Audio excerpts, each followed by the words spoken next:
Mob rule. The mob on the left protesting California voting down gay marriage. Now, people calling for tolerance acting downright intolerant. Now, on the right, lawmakers mobbing Capitol Hill and supporting runaway spending and bailouts, including some Republicans. Syndicated columnist Michelle Malkin says the hypocrisies don't end there. Michelle, what the heck is going on?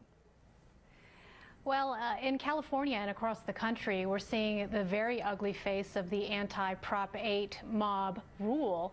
And I find it interesting to take a look at what was going on before Election Day. You had a lot of the national media pundits and commentators wringing their hands over what they saw as, quote-unquote, insane rage on the part of the right.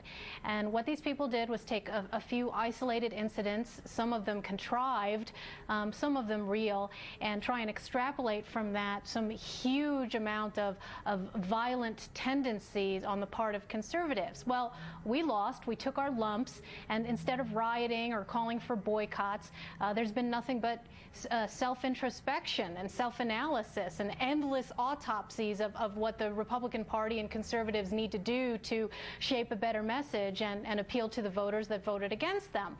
Now, compare that to the people who lost with regard to Proposition 8, the traditional marriage initiative.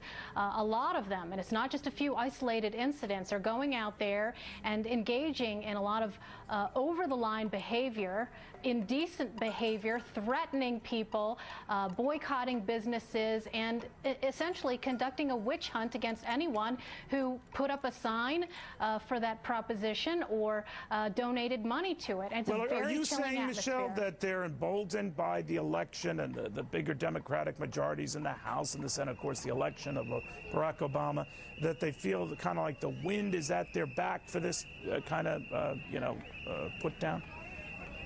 Possibly, but I think there's something even larger than that. I think that the left has always gotten away with behavior that the right could never get away with. There are huge double standards when it comes to free speech and this kind of protesting. And take a look at this video and think about all of the people who've been threatened or in some cases assaulted. You've got churches that are being protested and folks out there screaming that Mormons are scum. They're invading these churches and disrupting their services, and they get away with this kind of bigotry because they imbue themselves with some sort of absolute moral authority. And I think it's beyond hypocrisy.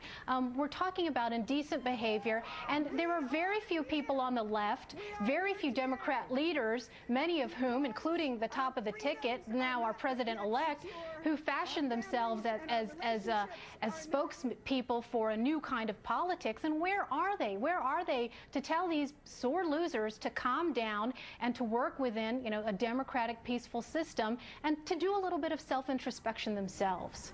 All right, Michelle Malkin, always good seeing you. Thank you very much.